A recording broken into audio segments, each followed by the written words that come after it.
Everyone needs to watch this. There's a new epidemic in our healthcare, and it affects both adults and children, and it's going to blow your mind. It's considered a silent epidemic because you don't know about it, policymakers don't know about it, and global health community doesn't know about it. But that hasn't stopped it from messing with your health and becoming one of the major risk factors for the leading causes of death and disability, like cancer, diabetes type 2, and cardiovascular diseases. Make no mistake, it's on the rise, and it's rising quickly. And it's non-alcoholic fatty liver disease. You know that thing that we used to only talk about in regards to alcoholics? Well, they're now starting to find it in adults and children who have never had a drink of alcohol. It's happening because of the modern food environment we're in and the misinformation we've been given about what's healthy for us to eat and drink. It's so important that about 30% of US adults are suffering from this, and even 10% of children. So yes, 30% of adults and 10% of children, but that number goes up if children are obese. In obese children, it can be up to 38% of children. But why does it matter? Because the liver performs over 100 different functions for us,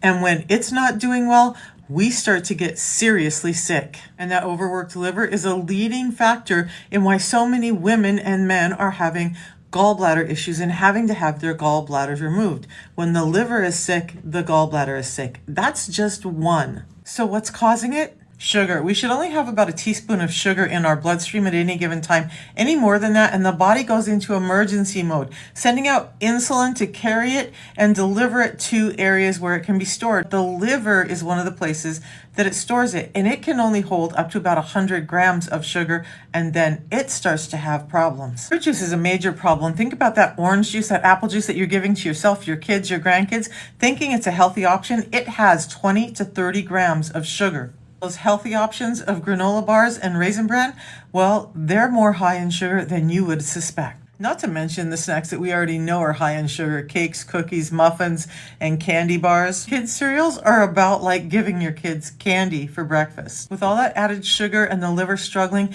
liver cells start to be replaced with fat cells. And when that happens, chemicals start to be released that cause inflammation and a number of other problems. So you start to struggle with cholesterol levels. Your triglycerides are going up and you start gaining weight. All that excess sugar means your need for insulin is growing, and that cues the body to store visceral fat. That fat around the midsection. So if your belly is growing, you're probably insulin resistant, and you're likely suffering from any number of other related symptoms. So here's what you can do. Understand that the food that we're getting is very different from the food that our body needs. Things have been modified to help them grow faster, quicker, bigger. Our soil is being degraded because we're not rotating crops.